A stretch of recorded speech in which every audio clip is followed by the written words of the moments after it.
looking at the first example on page 2, if you have not had a chance to look at this, go ahead and pause the video and try it on your own first. But looking at mortgages is a good example because this is by far like one of the biggest purchases anyone will ever make, just because it's a lot of money to buy a home. So your credit rating can really have an enormous impact. Why? Because if my credit rating affects my interest amount, my loan amount, and that percent interest I'm being charged, the lower that percent is, it's going to save me a lot more money if I'm spending more, right? So the more I'm spending, the more I'm saving if I have a higher credit score. That's why we're going to look at this extreme example first. So 3 people apply for a 30-year fixed mortgage loan. This is pretty standard, 30-year fixed mortgage, which means the fixed mortgage is what makes this a little bit different than the traditional exponential growth we've been looking at. Fixed just means that they've locked in that rate for you and it's not going to change over time.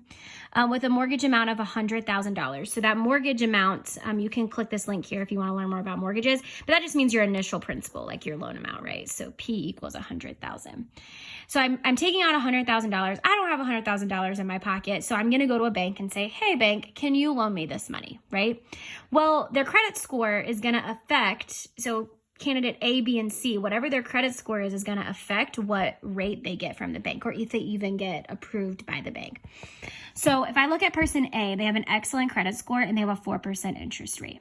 Person B has a good credit score and they have a 5% interest rate, and person C has a fair credit score and they have 6%. My guess would be someone that has lower than 660 wouldn't even get approved for this rate, for this particular mortgage loan. So the question's asking us is like, okay, what is the total cost of the mortgage, right? Well, I already know that I'm making these payments monthly, right? So what would person A end up paying each year? So if person A pays $477.42 times 12 payments, $477.42, so I'm gonna come over here to my calculator. $477.42 times 12. That means they're gonna pay $5,729.84.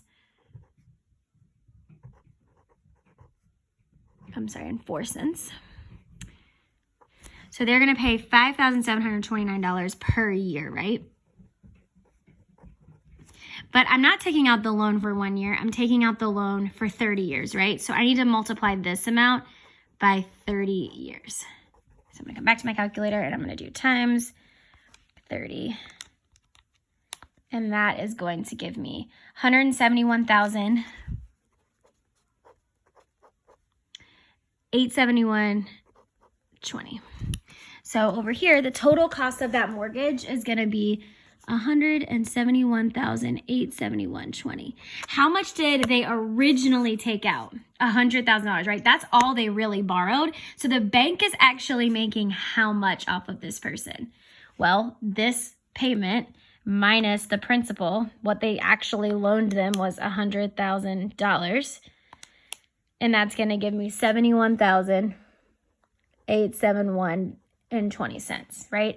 So the bank is making a lot of money off of this person, right? But you also have to think that that's over 30 years. If I wanted to speed up my payments, the bank would make less money. If I wanted to put more money down, et cetera, et cetera, et cetera, there's ways to lower that payment, but this is just following that fixed plan that's given to you, okay? Let's look at client B. So client B has a little bit higher interest rate. So let's figure out what they would do. So same steps here. I'm going to take 536. So notice that their monthly payment is higher because they have to include more interest each month.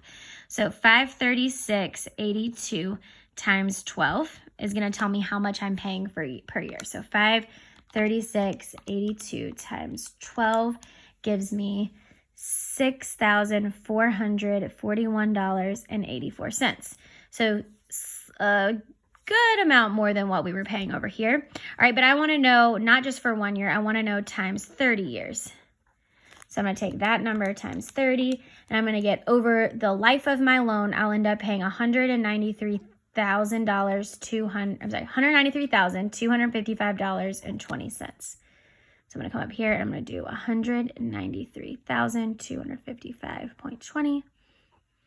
All right, so that means if I originally took out less $100,000, I'm going to get $93,000 $3,255.20. Okay, so you can probably already hypothesize here that client C is going to be spending a lot more. Like we almost doubled with client B here. Client C is going to be even more than that. So they are going to take their $599.55 times 12 monthly payments. So $599.55 times 12 is going to give me $7194.60.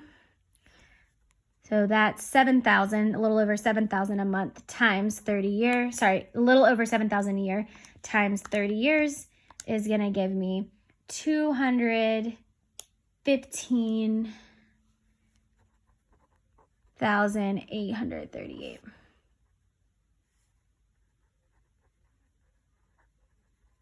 All right, now I know that I took out 100 originally, so less 100,000 is going to give me $115,838.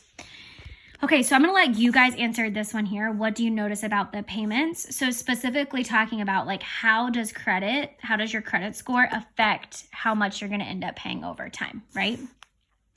But then C, does a 2% increase in the interest rate? So if I went from 4% to 6%, does that result in a total cost that's just 2% higher? So is this 2%, a 2% increase of this, right?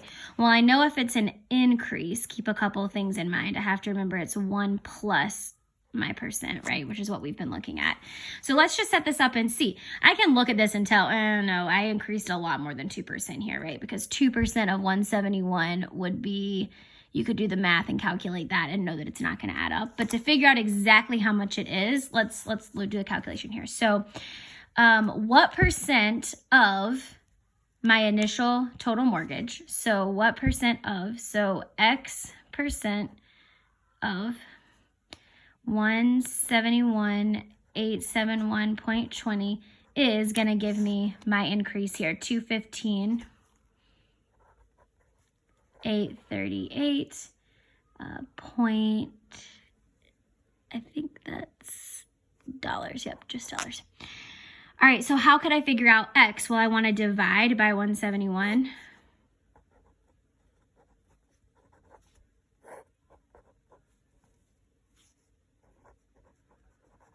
So I'm going to do 215,838 divided by 171,871.2. And I get 1.26. So X percent equals 1.26, right? Oops. X percent equals 1.26. Well, I know that this 1.26, it was 100 plus, right? So that increase is actually an increase of 26%. So because it's that exponential growth here, right? And because it's interest on interest on interest on interest over 30 years, it's not just 2% that I'm paying. That 2% is growing exponentially, right? So it actually ends up being a 26% increase over time.